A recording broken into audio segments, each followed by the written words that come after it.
চুলগুলো কাটিয়ে যে আমার এত বাজে লাগবে কখনো আমি ভাবতে পারিনি।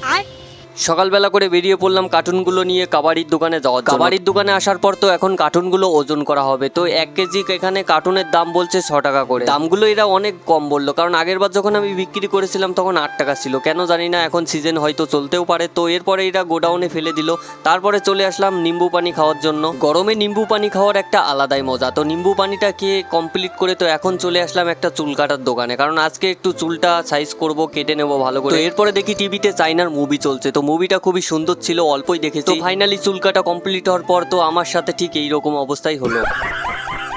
যাই হোক, এরপরে অমিত কাকা দেখি কত সুন্দর নেপালি স্টাইলে মাংস রান্না করছে। তো এই রান্নাটি সম্পূর্ণ নেপালি স্টাইলের রান্না। তারপরে নেপালি স্টাইলের রান্না খাওয়ার জন্য চটপট কাকিকে বললাম ভাত বেড়ে দিতে। বন্ধুরা সত্যি কথা বলতে রান্নাটা খুবই ভালোই ছিল, কারণ নেপালি স্টাইল বলে কথা। খাওয়া দাওয়া কমপ্লিট করে তো লাস্ট একটি লস্যি নিয়ে তো আমি খেতে খেতে এখন যাব আমার দোকানে। তো আজকের জন্য বাই।